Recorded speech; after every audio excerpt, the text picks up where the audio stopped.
안녕하십니까? 여러분께 제 이야기를 들려드리려고 합니다. 구독과 좋아요 눌러주시고 끝까지 들어주시면 감사하겠습니다. 올해로 76이 되었습니다. 사람들은 저를 보고 나이에 비해 정정하시다고 말하지만 저 자신은 하루가 다르게 무거워지는 무릎과 침침해지는 눈을 느끼며 살고 있습니다. 제 이름은 김순자.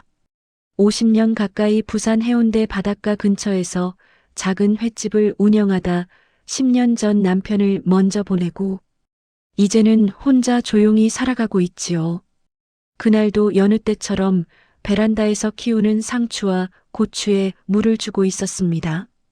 바닷바람을 맞으며 자란 상추는 유독 싱싱해서 이따 저녁에 쌈을 싸먹을 생각에 절로 입맛이 돌았지요. 혼자 먹기엔 좀 많은가 싶어 서울에 있는 아들 녀석 집에나 택배로 보내줄까 잠시 생각하던 참이었습니다. 그때였어요. 요란한 벨소리가 조용한 아파트의 고요함을 깨뜨렸습니다. 화면에 뜬 아들 현수라는 세 글자에 반가운 마음이 앞섰습니다. 현수야. 엄마가 너한테 전화하려던 참이었는데 웬일이냐? 제 목소리는 가을 하늘처럼 맑았지만 수화기 너머로 들려오는 아들의 목소리는 잔뜩 젖어 있었습니다. 꼭 비를 맞은 강아지 같달까요? 엄마 지금 어디야? 별일 없지? 그럼 별일 있겠니? 집이지. 근데 내 목소리가 왜 그래? 어디 안 좋아? 아니, 나는 괜찮은데. 그게 아니고 수진이가 몸져 누웠어. 순간 심장이 쿵하고 내려앉는 기분이었습니다. 며느리 수진이가 아프다니요. 결혼한 지 이제 겨우 3년, 한창 좋을 나이에 어디가 아프다는 건지 덜컥 겁이 났어요. 뭐? 어디가 아픈데? 병원은 가봤고? 응. 병원 다녀왔지. 의사가 과로랑 스트레스가 겹쳐서 그렇대. 절대 안정이 필요하다고, 손에 물 한 방울 묻히면 안 된다고 신신당부를 했어. 의사가 뭘 그렇게까지 말하나 싶었지만 아들 목소리가 하도 다급해서 더 묻지도 못했습니다. 그래서 밥은 어떻게 하고? 너라도 좀 챙겨 먹여야 할 것 아니냐? 엄마 해보려고 했는데 영 소질이 없어서. 밥은 타거나 설고 국은 짜거나 싱거워. 수진이는 입맛이 없다면서 통 먹지 못하고 집안은 난리가 났어. 아이고, 엄마 정말 미안한데. 딱 며칠만 와서 우리 집 살림 좀 도와주면 안 될까? 아들의 목소리 끝이 사정없이 떨리고 있었어요. 오죽하면 저한테 이런 부탁을 할까 싶어 마음이 짠해졌죠. 사실 그 집도 제 명의로 된 집이었어요. 남편이 돌아가시기 전에 모아둔 돈과 횟집을 정리한 돈으로 서울의 작은 아파트를 장만해서 아들 내외 살라고 내어준 집이었고 저는 부산 작은 아파트에서 혼자 지내고 있었거든요. 엄밀히 말하면 제가 주인이고 아들 내외가 얹혀 사는 셈인데 아들 녀석은 늘 우리 집이라고 깍듯하게 선을 그었습니다. 그게 기특하면서도 가끔은 서운하기도 했어요. 알았다. 잔말 말고 주소나 다시 보내. 금방 갈 테니 기다리고 있어.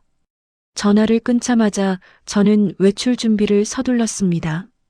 냉장고에 있던 밑반찬 몇 가지를 꺼내 담고 혹시 몰라 끓여두었던 사골 국물까지 바리바리 챙겼어요. 아픈 며느리도 며느리지만 굶고 있을 아들 녀석 생각에 발걸음이 절로 빨라졌습니다.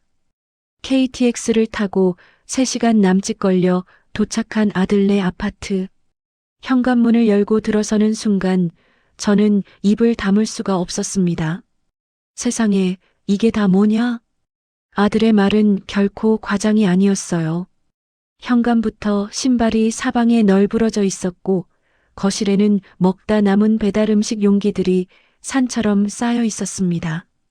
소파 위에는 입었던 옷가지들이 아무렇게나 던져져 있었고 부엌 싱크대에는 설거지거리가 가득했죠. 집안 전체에 시큼한 음식물 쓰레기 냄새가 진동을 했습니다. 엄마 왔어? 방에서 나온 아들은 며칠 밤을 샌 사람처럼 얼굴이 말이 아니었어요. 너는 이게 사람이 사는 집이라고 생각하냐? 수진이가 아프면 너라도 좀 치워야지. 이게 뭐 하는 꼴이야? 미안해, 엄마. 내가 치우려고 했는데 수진이가 끙끙 앓으니까 옆에서 간호하느라 정신이 하나도 없었어. 저는 더 잔소리할 힘도 없어 일단 팔을 걷어붙였습니다. 창문부터 활짝 열어 환기를 시키고 쓰레기 봉투를 들고 집안을 순회하기 시작했어요. 아들은 제 옆에서 어쩔 줄 몰라 하며 쩔쩔매기만 했죠. 저 엄마, 수진이가 엄마 온 거 알면 불편해할지도 몰라. 잠깐만이라도 괜찮겠어? 됐고, 너는 가서 수진이 옆이나 지켜. 환자한테 이런 냄새 맡게 하는 거 아니다. 한바탕 집안을 정리하고 나니 어느덧 저녁 시간이 다 되어 갔습니다. 저는 안방으로 조심스럽게 들어갔어요. 며느리는 침대에 이불을 목까지 뒤집어 쓴 채 누워 있었습니다. 인기척을 느꼈는지 며느리가 힘겹게 고개를 돌렸어요. 어머니, 어떡해요? 현수한테 연락받고 왔다. 몸은 좀 어떠니? 죄송해요, 어머니. 제가 몸 관리를 잘했어야 했는데 머리가 너무 어지럽고 속도 메스꺼워요. 말하는 목소리는 기어 들어가는데 얼굴은 생각보다 헬쑥하지 않았어요. 오히려 뽀얀 피부에 혈색이 도는 것처럼 보이기까지 했죠. 순간 이상하다는 생각이 스쳤지만 아파서 부었을 수도 있겠다 싶어 애써 마음을 다잡았습니다. 괜찮다. 아플 때도 있는 거지. 일단 내가 죽이라도 끓여다 줄 테니 좀 먹고 기운 차리렴. 현수도 굶었을 테니 같이 먹고. 저는 부엌으로 돌아와 챙겨온 사골 국물에 밥을 넣고 파를 송송 썰어 넣어 정성껏 죽을 끓였습니다. 아들은 제 옆에서 연신 고마워, 엄마. 정말 고마워라고 말하며 제 어깨를 주물렀어요. 엄마, 수진이가 다 나을 때까지만 우리 집에 좀 머물러주면 안 될까? 내가 회사에 휴가를 낼 수도 없고 사람을 쓰자니 수진이가 불편해할 거야. 응? 이 사람아, 그게 말이 되니? 나도 내 생활이 있는데. 알아. 아는데 그래도 엄마밖에 없어. 수진이 저러다 큰일 날까봐 무서워. 제발 부탁할게, 엄마. 아들 녀석이 금방이라도 올 것 같은 얼굴로 애원하는데 어느 부모가 그걸 매정하게 거절할 수 있겠어요? 결국 저는 아들의 간곡한 부탁을 이기지 못하고 그날부터 아들 내외와의 기묘한 동거를 시작하게 되었습니다. 그때는 정말 몰랐습니다. 제 선의가 당연한 권리가 되고 제 자리가 가정부의 자리로 전락하게 될 줄은요. 이 모든 것이 거대한 연극의 서막에 불과했다는 것을 그때 저는 까맣게 모르고 있었던 겁니다. 그렇게 시작된 살림은 하루하루가 전쟁 같았어요. 저는 매일 새벽같이 일어나 아침을 준비했습니다. 아픈 며느리를 위해 입맛을 돋을 만한 음식을 만드는 것이 제 가장 중요한 일과가 되었죠. 오늘은 전복죽, 내일은 소고기 미역국, 그 다음 날은 영양밥. 시장을 보고 재료를 다듬고 정성을 다해 음식을 만들어 며느리의 침대 머리맡에 가져다 주었습니다. 아가, 밥 먹고 기운 좀 차려야지. 일부러 너 먹기 좋게 간도 싱겁게 했다. 하지만 며느리는 늘 똑같은 반응이었어요. 숟가락을 드는 둥마는 둥 깨작거리다가는 이내 수저를 내려놓기 일쑤였죠. 어머니, 정말 죄송한데 입맛이 너무 없어서요. 냄새만 맡아도 속이 울렁거리는 것 같아요. 그래도 사람의 기력은 밥에서 나오는 거다. 한 숟갈이라도 더 떠보렴. 아니에요, 어머니. 마음만 감사히 받을게요. 정말 못 먹겠어요. 그러고는 다시 이불을 뒤집어 쓰고 눕는 며느리를 보면 속에서 천불이 났지만 아픈 사람에게 싫은 소리를 할 수도 없는 노릇이었습니다. 아들 현수는 그런 며느리가 안쓰러워 어쩔 줄 몰라 했어요. 수진아, 그래도 조금만 더 먹어봐. 응? 당신 못 먹으면 정말 큰일 나. 여보, 나 정말 괜찮아. 며칠 굶는다고 안 죽어. 당신이나 든든하게 챙겨 먹고 출근해. 오히려 아들을 챙기는 며느리의 모습에 아들은 감동한 얼굴로 제게 말했습니다. 엄마 봤지? 수진이가 저렇게 속이 깊어. 자기 몸 아픈 건 생각도 안 하고 내 걱정만 하잖아. 저는 어이가 없었지만 아들 앞에서는 아무 말도 할 수 없었어요. 그저 알았다. 너나 많이 먹어라 하고 돌아설 뿐이었죠. 그런데 이상한 일은 그 이후에 벌어졌습니다. 며느리는 제가 해준 음식은 입에도 대지 않으면서 밤이 되면 무언가를 먹는 것 같았어요. 어느 날 밤 화장실에 가려고 거실로 나왔다가 부엌 쪽에서 부스럭거리는 소리를 들었습니다. 살금살금 다가가 보니 며느리가 냉장고 문을 열고 찬 우유를 벌컥벌컥 마시고 있는 게 아니겠어요? 저와 눈이 마주친 며느리는 화들짝 놀라며 우유를 탁자에 내려놓았습니다. 어머니, 주무시는 거 아니었어요? 목이 너무 말라서. 속이 울렁거린다면서 찬 우유는 괜찮니? 네. 이상하게 이런 건 좀 들어가네요. 그때는 정말 목이 말라서 그런가 보다 하고 넘겼습니다. 하지만 며칠 뒤 저는 결정적인 증거를 발견하고 말았어요. 분리수거를 하려고 베란다에 내놓은 쓰레기 봉투를 정리하는데 봉투 깊숙한 곳에서 매콤한 양념 냄새가 나는 겁니다. 이상해서 봉투를 풀어 헤쳐보니 세상에 매운 족발 포장 용기와 다 먹은 짬뽕 그릇이 들어있는 게 아니겠어요? 그것도 제가 며칠 전 끓여준 전복죽은 그대로 음식물 쓰레기통에 버려진 채로요. 순간 머리를 한 대 세게 얻어맞은 것 같았습니다.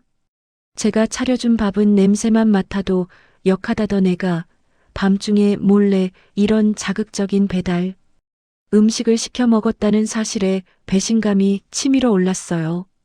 당장이라도 아들을 불러 이 사실을 알리고 싶었지만 섣불리 말했다가는 아들 부부 사이에 싸움만 붙일 것 같아 일단 참기로 했습니다. 대신 다음 날 아침 며느리에게 넌지시 물었죠. 아가, 몸은 좀 어떠냐? 그래도 큰 병원에 가서 정밀 검사라도 한번 받아보는 게 좋지 않겠니? 아니에요, 어머니. 의사 선생님이 푹 쉬는 게 약이라고 하셨어요. 병원 왔다 갔다 하는 것도 저한테는 너무 힘든 일이에요. 병원 가자는 말은 죽어도 안 들으려고 요리조리 피하는 모습이 아무리 봐도 수상했습니다. 아들은 그런 며느리가 그저 안쓰럽기만 한 모양이었어요. 엄마, 진주 힘들게 왜 자꾸 병원 가자고 그래? 의사가 쉬라고 했다잖아. 그래도 원인을 알아야 약을 쓰지 않겠니? 이렇게 누워만 있는 게 능사는 아니잖니. 의사보다 엄마가 더 잘 알아? 제발 수진이 좀 쉬게 내버려둬. 오히려 저를 타박하는 아들 때문에 말문이 막혔습니다. 저러니 며느리가 아들을 자기 손바닥 위에 올려놓고 주무르는구나 싶었죠. 의심은 꼬리에 꼬리를 물고 커져만 갔습니다. 그러던 어느 날 저는 그 의심의 쐐기를 박는 물건을 발견하고야 말았습니다. 며느리 방에 빨래를 갖다 주러 들어갔다가 침대 밑에 반쯤 삐져나온 쇼핑백을 보게 되었어요. 무심코 꺼내본 쇼핑백 안에는 유명 명품 브랜드의 로고가 박힌 지갑이 들어 있었습니다. 그것도 포장도 뜯지 않은 새 것으로요. 그리고 그 옆에는 대학병원 VIP 건강검진 예약권이 함께 들어 있었습니다. 날짜를 확인해 보니 바로 며느리가 아프기 시작한 날 바로 전날이었어요. 이게 어떻게 된 거지? 온몸에 피가 차갑게 식는 기분이었습니다. 몸이 아파서 꼼짝도 못한다는 애가 이런 고가의 명품을 살 정신은 있었고 병원에 갈 힘이 없어 예약을 취소한 것도 아니고 아예 가지도 않았다는 건 말이 안 됐어요. 모든 퍼즐 조각이 하나로 맞춰지는 순간이었습니다. 이건 명백한 꾀병이었어요. 저를 공짜 가정부로 부려먹기 위해 아들의 동정심을 이용해버린 치밀하고 이기적인 연극이었던 겁니다. 저는 쇼핑백을 조용히 제자리에 밀어넣고 방을 나왔습니다. 가슴속에서 뜨거운 분노가 용암처럼 끓어오르는 것을 느끼며 저는 조용히 칼을 갈기 시작했습니다. 이 연극의 결말은 제가 직접 써내려가기로 마음먹었으니까요. 며느리의 꾀병을 확신하게 된 이후 저는 겉으로는 아무것도 모르는 척 여전히 살림을 도맡아 하며 조용히 상황을 지켜봤습니다. 섣불리 진실을 터뜨렸다가는 아들 녀석만 중간에서 힘들어질 게 뻔했거든요. 증거가 더 필요했어요. 누구도 반박할 수 없는 확실한 증거 말이에요. 제 침묵을 동의로 받아들인 건지 며느리의 연기는 날이 갈수록 대담해졌습니다. 어느 날 저녁 제가 거실 소파에서 피곤에 지쳐 잠시 졸고 있을 때였습니다. 며느리가 어느새 제 곁으로 다가와 조심스럽게 저를 깨웠어요. 평소에는 침대에서 꼼짝도 안 하던 사람이 어쩐 일인가 싶었죠. 어머니, 주무시는데 죄송해요. 아니다. 괜찮다. 무슨 할 말이라도 있니? 며느리는 제 옆에 살포시 앉더니 수줍은 미소를 지으며 말했습니다. 저기 어머니, 사실 제가 이렇게 몸 관리를 하는 데는 다 이유가 있어요. 이유라니? 저희 이제 임신 계획을 세우려고요. 건강한 아이를 가지려면 엄마 몸이 건강해야 한다잖아요. 그래서 의사 선생님 말씀대로 최대한 몸을 아끼고 있는 거예요. 순간 말문이 막혔습니다. 손주라니. 이건 또 무슨 새로운 레퍼토리인가 싶어 어이가 없었죠. 하지만 며느리는 조금의 흔들림도 없이 진지한 얼굴로 말을 이어갔습니다. 어머니께 빨리 손주 안겨드리고 싶은데 제가 워낙 몸이 약해서요. 그러니까 어머니께서 제가 몸조리 잘할 수 있도록 조금만 더 도와주세요. 네. 그 말은 즉 앞으로도 계속해서 살림을 도맡아 달라는 말을 교묘하게 돌려서 하는 것이었습니다. 손주를 볼모로 저를 올가매는 속셈이 빤히 보였죠. 하지만 저는 화를 내는 대신 오히려 걱정스러운 표정을 지으며 며느리의 손을 맞잡았습니다. 그래. 아이고, 그런 기쁜 소식이 있었구나. 진작 말하지 그랬니? 그럼 정말 몸조리 잘해야지. 잘하고 말고. 제 반응에 며느리는 안심한 듯 환하게 웃었습니다. 자신의 거짓말이 완벽하게 먹혔다고 생각했겠죠. 그날 밤 퇴근한 아들은 며느리에게서 자초지종을 전해 들었는지 잔뜩 상기된 얼굴로 제게 달려왔습니다. 엄마 얘기 들었어? 나 아빠 될 거야. 아, 물론 아직은 아니지만 곧 그렇게 될 거래. 호들갑 떨기는 아직 임신한 것도 아닌데. 그래도 이제 시작이잖아. 그러니까 엄마, 우리 수진이한테 정말 잘해줘야 해. 알았지? 다 우리 손주, 아니 엄마 손주 보려고 그러는 거니까. 앞으로는 내가 수진이한테 잔소리 안 하게 엄마가 알아서 다 좀 챙겨줘. 아들은 제 두 손을 붙잡고 어린아이처럼 좋아했습니다. 그 순진한 얼굴을 보니 차마 며느리의 거짓말을 폭로할 수가 없었어요. 저 행복을 제 손으로 깨뜨리고 싶지 않았습니다. 지금 진실을 말해봤자 아들은 제 말을 믿지 않고 오히려 며느리와 저 사이에서 상처만 받을 게 분명했어요. 알았다, 이 녀석아. 유난 떨지 말고 너나 잘해. 임신은 혼자 하냐? 너도 몸 관리 잘해야지. 저는 그렇게 아들을 다독여 방으로 보냈습니다. 그리고 결심했어요. 그래, 어디까지 가나 한번 해보자. 이 연극의 끝이 어떻게 나는지 내 두 눈으로 똑똑히 봐야겠다고요. 그날 이후 며느리의 요구는 더욱 구체적이고 노골적으로 변했습니다. 어머니, 임신 준비에 유기농 식단이 좋대요. 죄송하지만 시장 보실 때 조금 비싸더라도 꼭 유기농 제품으로 사다 주세요. 어머니, 태교의 클래식 음악이 좋다는데 제가 움직일 힘이 없어서요. 거실에 스피커 좀 켜주시겠어요? 저는 며느리의 모든 요구를 군말 없이 들어주었습니다. 매일 아침 유기농 채소로 주스를 갈아주고 저녁에는 임산부에게 좋다는 음식을 책까지 찾아가며 만들어줬어요. 집안은 먼지 한 톨 없이 쓸고 닦았고 며느리가 좋아하는 클래식 음악이 하루 종일 집안에 울려 퍼지게 했죠. 며느리는 그런 저를 아주 당연하게 여기는 것 같았어요. 고맙다는 말은커녕 가끔은 음식 맛이 어떻다, 청소 상태가 어떻다 품평까지 늘어놓았죠. 한 번은 제가 깜빡하고 현관 앞을 쓸지 않았더니 그걸 굳이 지적하더군요. 어머니, 현관에 흙이 좀 있네요. 외부 먼지가 아기한테 안 좋을 수 있으니 외출하고 돌아오시면 바로바로 쓸어주세요. 그 말을 듣는 순간 참고 있던 화가 머리끝까지 치밀어 올랐습니다. 하지만 저는 입술을 깨물며 대답했어요. 어머, 내가 정신이 없어서 깜빡했구나. 미안하다.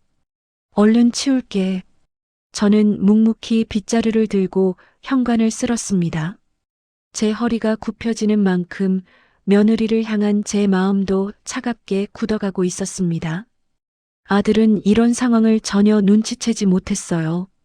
오히려 저를 볼 때마다 엄마 덕분에 수진이가 점점 좋아지는 것 같아. 역시 우리 엄마가 최고야라며 해맑게 웃을 뿐이었죠. 그 웃음을 지키기 위해 저는 오늘도 연기를 계속했습니다. 세상에서 가장 인자하고 헌신적인 시어머니인 척 말이에요. 하지만 제 등 뒤에 숨겨둔 칼은 날이 갈수록 더욱 날카롭게 벼려지고 있었습니다. 결전의 날은 생각보다 빨리 찾아왔습니다. 며느리가 아픈 척한 지 한 달이 다 되어가던 어느 주말이었어요. 며느리가 며칠 전부터 기분이 좋은지 콧노래를 부르기에 무슨 일인가 했더니 친구들을 집에 초대했다는 겁니다. 어머니, 오랜만에 친구들 얼굴 좀 보려고요. 제가 통 나가질 못하니까 친구들이 저한테로 오겠대요. 그래, 잘 생각했다. 집에만 있으면 답답하지. 그럼 음식은 뭘로 준비할까? 제 말에 며느리는 기다렸다는 듯이 휴대폰을 내밀었습니다. 화면에는 제가 생전 처음 보는 이름의 음식 사진들이 가득했어요. 제 친구들이 입맛이 좀 까다로워서요. 여기 있는 메뉴대로 좀 준비해 주실 수 있을까요? 레시피는 인터넷에 다 나와 있더라고요. 감바스 알 아이오, 토마토 카프레제, 리코타 치즈 샐러드. 참 생소한 음식들을 줄줄이 읊는 며느리의 얼굴에는 미안한 기색이라고는 찾아볼 수 없었습니다. 그저 당연한 요구라는 듯 뻔뻔하기 짝이 없었죠. 알았다. 한번 해보마. 저는 짧게 대답하고 시장으로 향했습니다. 낯선 식재료들을 사서 장바구니에 가득 담아오는데 어찌나 무겁던지 허리가 끊어지는 것 같았어요. 그날 오후 내내 저는 부엌에서 한 발짝도 나오지 못하고 음식 준비에 매달렸습니다. 휴대폰으로 조리법을 몇 번이나 확인해가며 정성껏 음식을 만들었어요. 저녁이 되자 화려하게 차려입은 며느리의 친구들이 하나둘씩 도착했습니다. 며느리는 언제 아팠냐는 듯 완벽한 화장을 하고 현관문 앞에서 친구들을 맞이했어요. 어머, 수진아. 얼굴 정말 좋아졌다. 아프다더니 완전 공주님처럼 지냈나 봐. 얘는 말도 마. 하루 종일 누워만 있었더니 아주 좀이 쑤셔 죽겠어. 친구들과 며느리가 거실에서 웃고 떠드는 동안 저는 부엌과 거실을 쉴 새 없이 오가며 음식을 날랐습니다. 갓 만든 음식들을 테이블 위에 차려놓자 친구들은 감탄사를 연발했어요. 우와, 수진아. 너 이거 다 어디서 주문한 거야? 완전 레스토랑인데. 주문한 거 아니야. 우리 집 도와주시는 분이 솜씨가 좋으셔서 내가 부탁 좀 드렸지. 며느리는 태연하게 거짓말을 했습니다. 도와주시는 분이라는 말이 칼날처럼 제 가슴에 와서 박혔어요. 친구들은 음식을 먹으며 제 칭찬을 늘어놓았습니다. 야, 이 감바스 진짜 맛있다. 아주머니 솜씨가 장난 아니시네요. 저는 억지 미소를 지으며 맛있게 드세요라고 말하고는 부엌으로 돌아왔습니다. 잠시 후 거실에서 며느리가 저를 부르는 소리가 들렸어요. 목소리에는 조금의 존중도 담겨 있지 않았죠. 어머니, 여기 과일 좀 더 깎아오세요. 와인이랑 같이 먹게. 그 순간 부엌에서 제 일을 돕던 아들 현수가 제 눈치를 살폈습니다. 엄마 괜찮아? 내가 가서 뭐라고 할까? 됐다. 손님들 있는데 시끄럽게 할 건 뭐 있니? 내가 갖다 주면 그만이지. 저는 아무렇지 않은 척 예쁘게 깎은 과일을 쟁반에 담아 거실로 나갔습니다. 그런데 바로 그때였어요. 화장실에 가려고 자리에서 일어선 제 등 뒤로 며느리가 친구들에게 하는 말이 비수처럼 날아와 꽂혔습니다. 저분이 누구시냐고? 아, 우리 시어머니. 근데 뭐 거의 우리 집 가정부나 마찬가지야. 아들이 번 돈으로 생활하시니까 내가 월급 드리는 셈치고 용돈 좀 챙겨드리면 집안일은 알아서 다 해주시거든. 완전 편해. 온몸에 피가 역류하는 것 같았습니다. 머리가 띵하고 눈앞이 아찔했어요. 제가 잘못 들은 게 아니었습니다. 제 아들이 벌어다 준 돈으로 생활비를 드리는 걸 가지고 마치 자기가 월급을 주는 것처럼 말하는 저 뻔뻔함. 저를 가정부라고 칭하며 친구들 앞에서 조롱거리로 만드는 저 악다구니. 어머, 진짜 대박이다. 너 정말 시집 잘 갔다, 수진아. 요즘 저런 시어머니가 어디 있냐? 완전 복 받았네. 친구들의 부러움 섞인 목소리가 제 귀를 후볐습니다. 저는 더 이상 그 자리에 있을 수가 없었어요. 조용히 몸을 돌려 제 방으로 들어왔습니다. 문을 닫고 침대에 걸터 앉아 가만히 제 두 손을 내려다보았어요. 하루 종일 음식하느라 상하고 거칠어진 손. 이 손으로 저런 모욕을 당하려고 그 고생을 했나 싶어 눈물이 핑 돌았습니다. 하지만 울지 않았어요. 대신 차가운 분노가 제 머리를 깨웠습니다. 그래, 가정부라고 했지. 월급을 주는 셈 친다고 했지. 그렇다면 가정부답게 딱 받은 만큼만 일하고 떠나주면 되는 거겠지. 저는 자리에서 일어나 옷장 깊숙한 곳에 넣어두었던 서류 가방을 꺼냈습니다. 그 안에는 이 집의 등기부등본과 제 인감도장이 들어 있었어요.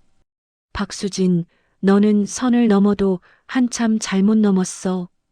이 연극의 주인공은 처음부터 나였단다. 그리고 이제 막을 내릴 시간이야. 저는 휴대폰을 들어 익숙한 번호를 눌렀습니다. 제가 오래전부터 알고 지내던 부동산 중개인의 번호였어요. 신호음이 몇 번 울리고 반가운 목소리가 들려왔습니다. 네, 사장님. 이순자입니다. 오랜만이에요. 수화기 너머의 목소리를 들으며 제 입가에는 싸늘한 미소가 걸렸습니다. 이제 모든 준비는 끝났습니다. 폭풍 전의 고요함 속에서 저는 가장 통쾌한 복수를 위한 첫걸음을 내디뎠습니다. 그날 밤 저는 밤새 한숨도 자지 못했습니다. 며느리 친구들의 웃음소리와 저를 가정부라 칭하던 며느리의 목소리가 귓가에 생생하게 맴돌았거든요. 하지만 제 마음은 이상할 정도로 차분했어요. 분노는 이미 그 단계를 넘어섰고 이제 남은 것은 냉철한 결심뿐이었습니다. 동이 트기 무섭게 자리에서 일어나 부엌으로 향했어요. 평소와 다름없이 쌀을 씻어 밥을 안 치고 어젯밤 손님들이 먹고 남은 음식물 쓰레기를 깔끔하게 치웠습니다. 아침 식사 시간에 맞춰 아들과 며느리가 방에서 나왔어요. 며느리는 아직도 어젯밤의 즐거움이 가시지 않았는지 평소보다 얼굴이 한결 밝아 보였습니다. 어머니, 어제 정말 감사했어요. 친구들이 어머니 솜씨 대단하다고 칭찬이 자자했어요. 저는 아무렇지 않은 표정으로 대답했습니다. 그래, 다행이구나. 입들 맞았다니. 네. 그런데 어머니, 어제 장 보신 영수증 좀 주시겠어요? 제가 생활비 정산을 해야 해서요. 뻔뻔함이 하늘을 찔렀습니다. 제가 제 돈으로 장을 봐서 음식을 해바쳤는데 이제는 영수증까지 검사하겠다는 것이었죠. 마치 자신이 고용한 가정부의 경비 처리를 확인하는 고용주처럼 말이에요. 저는 군말 없이 지갑에서 영수증을 꺼내 건넸습니다. 여기 있다. 며느리는 영수증을 받아들고는 항목을 하나하나 꼼꼼히 뜯어보기 시작했어요. 그 모습을 지켜보는 아들 녀석은 아무런 제지도 하지 않았죠. 오히려 당연하다는 듯이 제게 말했습니다. 엄마, 수진이가 워낙 꼼꼼해서 그래. 우리가 아껴야 나중에 손주 키울 때도 여유가 생기지. 이해 좀 해줘. 저는 속으로 코웃음을 쳤습니다. 그래, 어디 한번 실컷 정산해 보거라. 그 돈이 다 누구 주머니에서 나오는지도 모르고 저는 그저 묵묵히 아침상을 차릴 뿐이었습니다. 아들 내외가 식사를 하는 동안 저는 베란다로 나가 어젯밤 통화했던 이 사장님에게 다시 전화를 걸었어요. 일부러 작은 목소리로 최대한 빨리 용건을 말했죠. 사장님, 저예요. 어제 말씀드린 아파트, 오늘부터 바로 좀 보여주시면 좋겠어요. 금매로 내놓을 거니까 가격은 시세보다 조금 낮춰도 괜찮습니다. 대신 조건이 있어요. 집주인이 저라는 건 계약하기 직전까지는 절대 비밀로 해주세요. 아이고, 사모님. 그럼요. 걱정 마십시오. 요즘 집 보러 다니는 신혼부부들이 많아서 금방 새 주인 나타날 겁니다. 제가 잘 처리해 보겠습니다. 전화를 끊고 거실로 돌아오니 며느리가 저를 의심스러운 눈초리로 쳐다보고 있었습니다. 어머니, 누구랑 통화하세요? 아, 친구. 김장 언제 할 거냐고 물어보네. 다행히 며느리는 더 이상 캐묻지 않고 자기 방으로 쏙 들어가 버렸어요. 그날 오후부터 저의 본격적인 증거 수집이 시작되었습니다. 첫 번째 목표는 며느리가 제 카드를 몰래 사용한 내역을 확보하는 것이었어요. 며느리는 가끔 제게 어머니, 인터넷으로 장 좀 볼게요. 카드 번호 좀 알려주세요라며 제 카드를 이용하곤 했습니다. 생활에 필요한 물품을 사는 것이라 믿고 의심 없이 번호를 알려주었죠. 저는 곧장 은행으로 달려가 최근 3개월간의 카드 사용 내역서를 발급받았습니다. 내역서를 받아든 저는 제 눈을 의심했습니다. 쌀이나 휴지 같은 생필품 구매 내역 사이에 값비싼 여성 의류, 쇼핑몰, 호텔 애프터눈 티세트, 고급 스파 이용권 결제 내역이 버젓이 찍혀 있었어요. 모두 제가 알지 못하는 사용처였고 결제 시간은 대부분 제가 시장을 보러 가거나 잠시 외출한 사이였습니다. 몸이 아파 꼼짝도 못한다던 애가 저 몰래 이런 호사를 누리고 다녔다는 사실에 피가 거꾸로 솟는 것 같았어요. 증거는 이것뿐만이 아니었습니다. 며칠 뒤 저는 절호의 기회를 잡게 되었어요. 며느리가 샤워를 하러 들어간 사이 거실 소파 위에 며느리의 휴대폰이 놓여 있는 것을 발견했습니다. 평소에는 잠금 패턴이 걸려 있었지만 그날은 어쩐 일인지 화면이 그대로 켜져 있었죠. SNS 앱이 열려 있는 상태였습니다. 저는 심장이 쿵쾅쿵쾅 거리는 것을 느끼며 조심스럽게 휴대폰을 집어들었습니다. 화면 속 세상은 제가 알던 며느리의 모습과는 완전히 달랐습니다. 아파서 요양 중이라는 며느리는 온데간데 없었고 매일같이 친구들과 브런치를 즐기고 명품 쇼핑을 하는 젊은 여성의 일상만이 가득했습니다. 해시태그 병수발드는 시어머니 최고, 해시태그 이게 바로 10월 드라이프, 해시태그 며느리 팔자상팔자 같은 해시태그를 보았을 때는 허탈한 웃음마저 나왔어요. 저는 재빨리 제 휴대폰을 꺼내 그 모든 화면들을 하나도 빠짐없이 사진으로 찍어두었습니다. 사진 속에서 환하게 웃고 있는 며느리의 얼굴 위로 침대에서 끙끙 앓는 소리를 내던 가증스러운 모습이 겹쳐 보였어요. 그날 이후로도 며느리의 만행은 계속되었습니다. 이제는 대놓고 제게 돈을 요구하기까지 했어요. 어머니, 이번 달 비가 좀 많이 나왔네요. 생활비 좀 더 주셔야겠어요. 어머니, 저 임신 준비에 좋다는 영양제 좀 사게 돈 좀 주세요. 저는 아무 말 없이 지갑을 열어 돈을 꺼내 주었습니다. 마치 깊은 구덩이를 파는 두더지처럼 저는 조용히 그리고 꾸준히 며느리의 실체를 증명할 증거들을 모아 나갔습니다. 카드 내역서, SNS 사진, 그리고 며느리가 제게 돈을 요구할 때마다 몰래 켜둔 녹음기 속 음성 파일까지.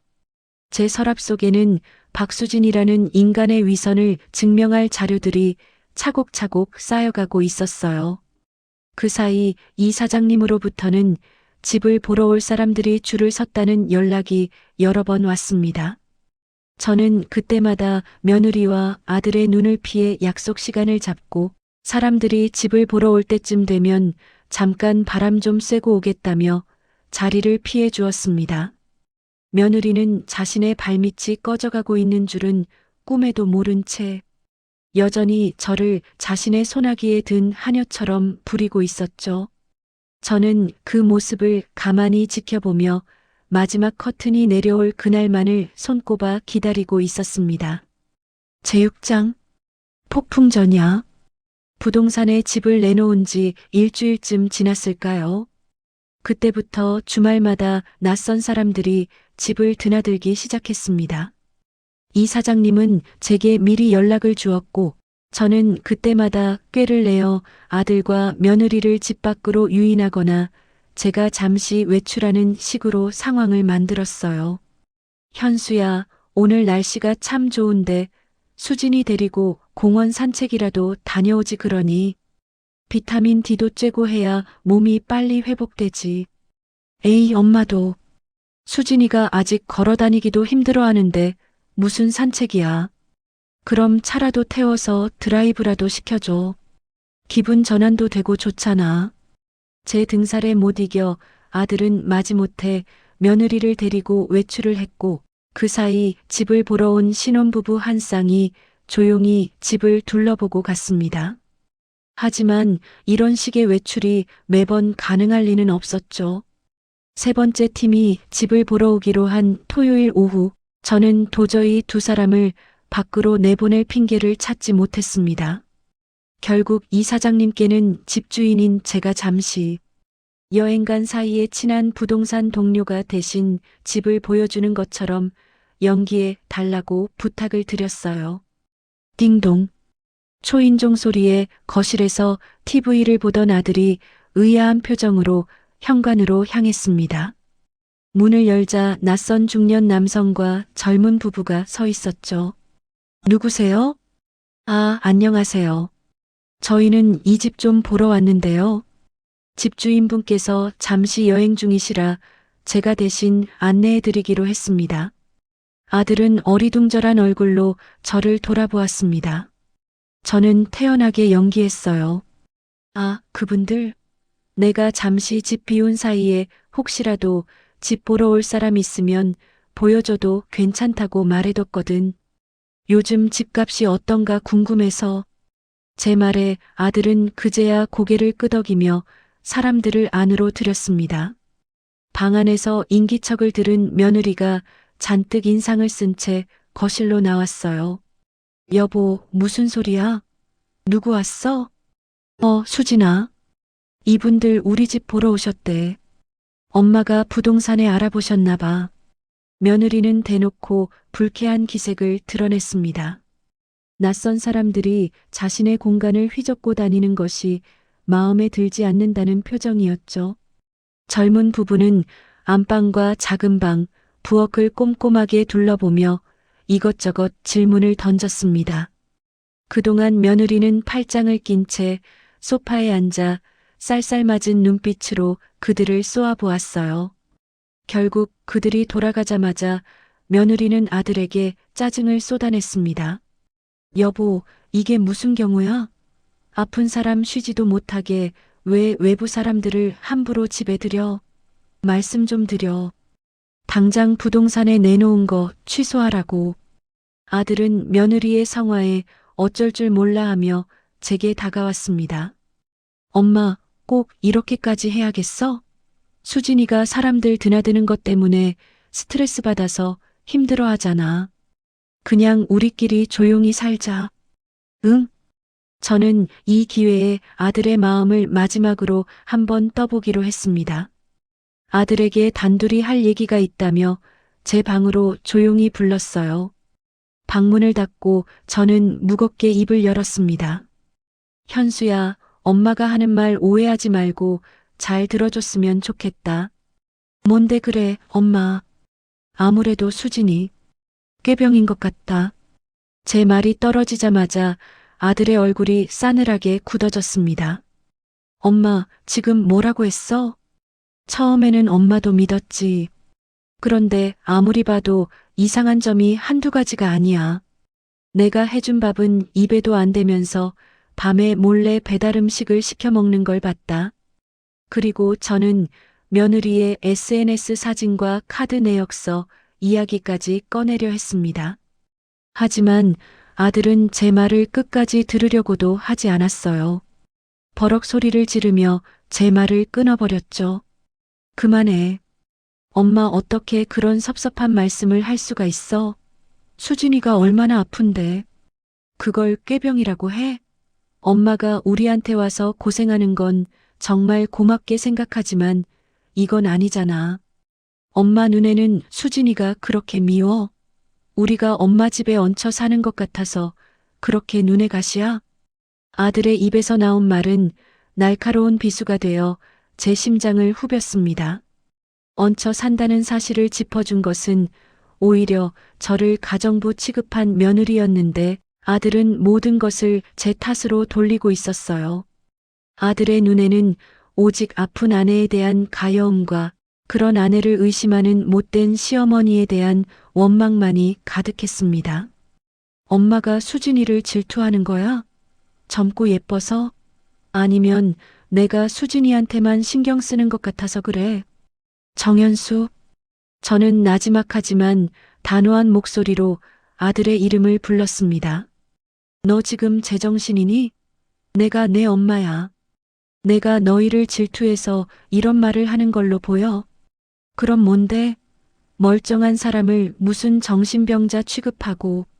엄마 정말 실망이다. 다시는 수진이 앞에서 그런 말 꺼내지도 마. 수진이한테 상처 주는 건 나한테 상처 주는 거랑 똑같아. 알았어? 아들은 제게 상처가 될 말들을 쏟아내고는 그대로 방을 나가버렸습니다. 잠시 후 며느리의 방에서 아들이 며느리를 달래는 소리가 들려왔어요. 수진아, 미안해. 우리 엄마가 잠시 오해하셨나 봐. 내가 단단히 말씀드렸으니까 이제 괜찮을 거야. 신경 쓰지 마. 저는 온몸에 힘이 쭉 빠지는 것을 느꼈습니다. 마지막 남았던 기대마저 산산조각이 나버렸어요. 아들은 제 아들이기 이전에 박수진의 남편이었습니다. 콩깍지가 단단히 씌어 진실을 볼 생각조차 하지 않는 어리석은 남자.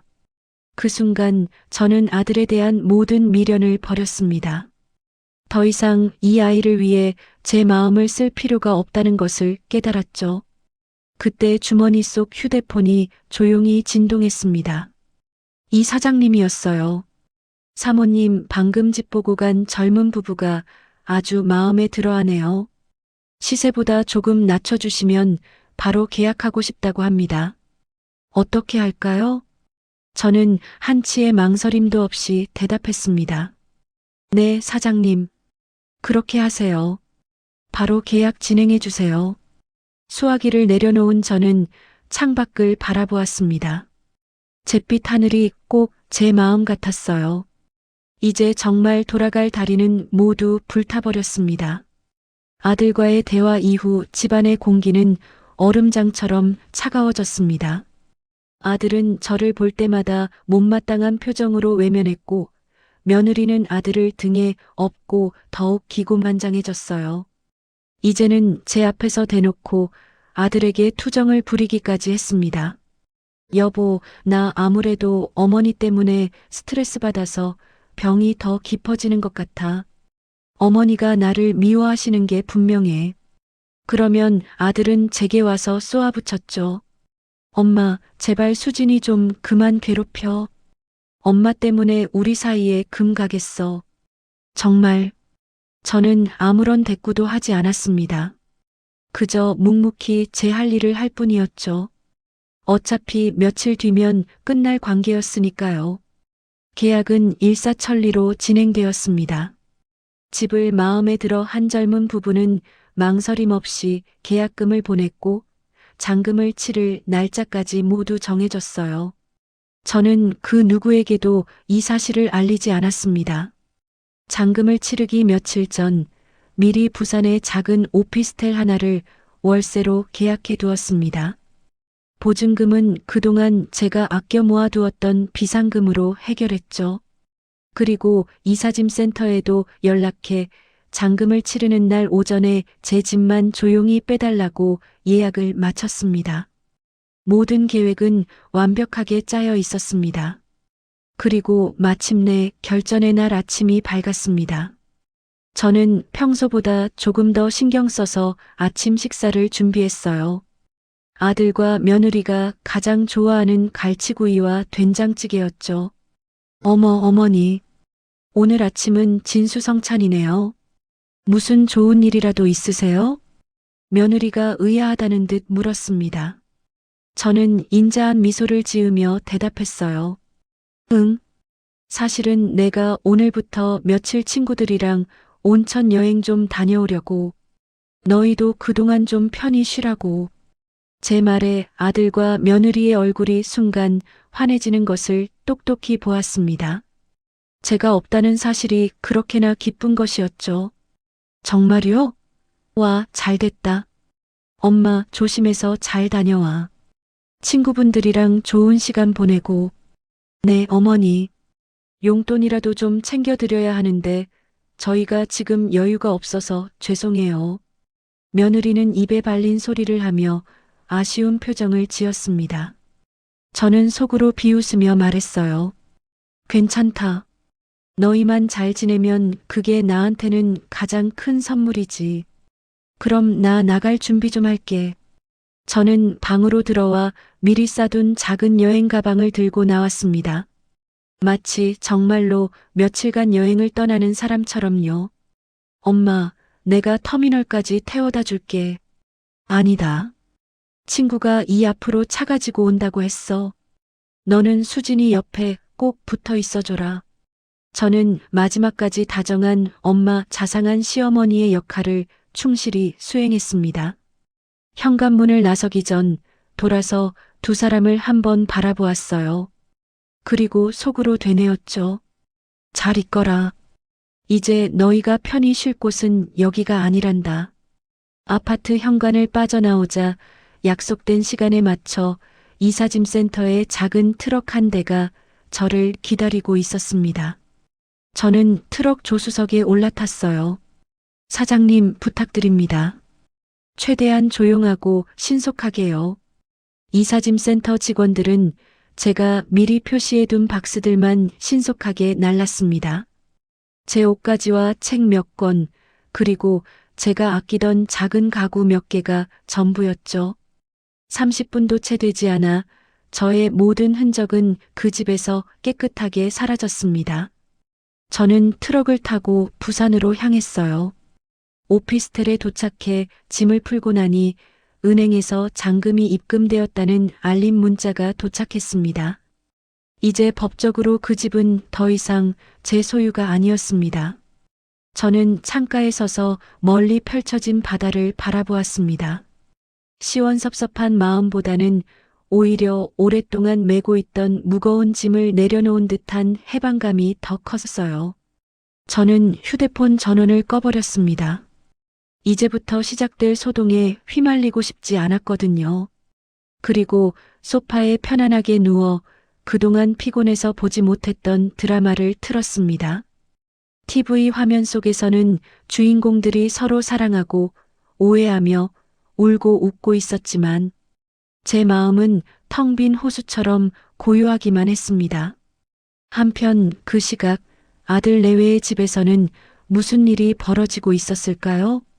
그들은 제가 떠난 자유를 만끽하며 점심으로는 맵고 짠 짬뽕을 시켜 먹고 있었을 겁니다. 며느리는 더 이상 아픈 척 연기할 필요도 없이 편안하게 소파에 누워 휴대폰 쇼핑을 즐기고 있었겠죠. 그 평화가 곧 들이닥칠 거대한 폭풍의 전주곡이라는 사실은 꿈에도 모른 채 말이에요. 오후 3시, 새 집주인이 이사짐 차와 함께 아파트 앞에 도착할 시간이었습니다. 저는 리모컨으로 TV 채널을 돌리며 다가올 클라이맥스를 조용히 기다리고 있었습니다. 저녁 시간이 다 되어서야 휴대폰 전원을 켰습니다. 켜자마자 수십 통의 부재중 전화와 문자들이 폭포수처럼 쏟아져 들어왔어요. 모두 아들에게서 온 것이었습니다. 엄마, 이게 어떻게 된 거야? 전화 좀 받아. 엄마, 제발. 집이 팔렸다니 사실이야? 우리 지금 길에 나앉았어. 엄마, 내가 다 잘못했어. 제발 연락 좀 줘. 응? 저는 그 문자들을 차가운 눈으로 끝까지 읽어내려갔습니다. 그리고는 전화 대신 그동안 차곡차곡 모아두었던 증거 사진들을 아들의 휴대폰으로 전송하기 시작했습니다. 첫 번째 사진은 제가 은행에서 발급받은 카드 내역서였습니다. 며느리가 제 카드로 결제한 명품 쇼핑몰, 호텔 디저트, 고급 스파 내역이 빨간 펜으로 동그라미 쳐진 채였죠. 두 번째는 며느리의 SNS 화면을 캡처한 사진들이었습니다. 친구들과 파티를 하고 해시태그 시어머니 찬스를 외치며 환하게 웃고 있는 며느리의 모습이 담긴 사진들이었죠. 마지막으로 제가 며느리 방에서 발견했던 고가의 명품, 지갑과 사용하지 않은 건강검진 예약권 사진까지 보냈습니다. 그리고 마지막으로 짧은 문자 메시지 한 통을 보냈어요. 이 모든 걸 보고도 아직도 내 아내가 아프고 착한 사람으로 보이니? 너희가 그토록 원하던 너희만의 집에서 이제는 나 없이 둘이서 행복하게 살아보렴. 문자를 보낸 후 저는 휴대폰을 다시 무음으로 바꾸고 테이블 위에 뒤집어 놓았습니다. 아마 지금쯤 아들은 제 문자를 받고 패닉에 빠져 있겠죠. 자신의 어리석음과 아내의 위선, 그리고 어머니의 배신감 사이에서 말이에요. 아니나 다를까 잠시 후 제 휴대폰이 다시 요란하게 울리기 시작했습니다. 하지만 이번에 화면에 뜬 이름은 아들이 아니었어요. 며느리였습니다. 저는 잠시 망설이다 스피커폰으로 통화 버튼을 눌렀습니다. 여보세요. 어머니, 어떻게 저희한테 이러실 수가 있어요? 저희 둘이 길바닥에서 죽으라는 거예요? 이건 너무하시잖아요. 수화기 너머로 들려오는 며느리의 목소리는 분노와 악에 차 있었습니다. 반성이나 뉘우침은 단 한 톨도 찾아볼 수 없었죠. 내가 뭘 어쨌다고 그러니? 나는 그저 내 집을 팔았을 뿐인데. 어머니 집이 어디 있어요? 아들 집이 어머니 집이지. 저희한테 상의도 없이 집을 파는 경우가 세상에 어디 있냐고요? 가정부한테는 집을 팔 때 상해 같은 거 안 해도 된단다. 월급 주는 셈 치고 용돈 좀 줬으면 그 값을 해야지. 안 그러니? 제 말에 며느리는 순간 할 말을 잃은 듯 했습니다. 제가 모든 것을 알고 있다는 사실에 당황한 것이겠죠. 저는 마지막으로 한마디를 덧붙였습니다. 이제 전화하지 마라. 내 남편이랑 알아서 해결해. 너희가 그토록 원하던 둘만의 삶을 시작할 좋은 기회잖니. 저는 그대로 전화를 끊어버렸습니다. 길고 길었던 연극이 마침내 막을 내리는 순간이었습니다. 창밖은 어느새 짙은 어둠에 잠겨 있었고 도시의 불빛들이 보석처럼 반짝이고 있었습니다. 저는 그 불빛들을 가만히 내려다보며 아주 오랜만에 찾아온 평화와 자유를 만끽했습니다. 그로부터 석 달이 지났습니다. 저는 부산의 작은 오피스텔에서 제2의 인생을 시작했어요. 동네 문화센터에 등록해서 예전부터 배워보고 싶었던 가야금 교실에 다니기 시작했고 같이 수업을 듣는 비슷한 연배의 친구들과 함께 바다도 구경하고 맛집도 찾아다니며 소소한 일상의 기쁨을 누렸습니다. 어느 날 저녁 문화센터 친구들과 저녁 식사를 하고 집으로 돌아오는데 오피스텔 현관 앞에 웬 낯익은 그림자가 웅크리고 앉아 있는 것이 보였습니다. 가까이 다가가 보니 제 아들 현수였어요.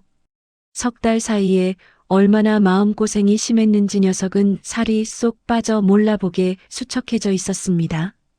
현수야, 내가 여긴 어쩐 일이냐? 제 목소리를 들은 아들이 천천히 고개를 들었습니다. 저와 눈이 마주친 순간 녀석의 눈에서 굵은 눈물방울이 뚝뚝 떨어지기 시작했어요. 엄마, 제가 다 잘못했어요. 제가 정말 죽을 죄를 지었습니다.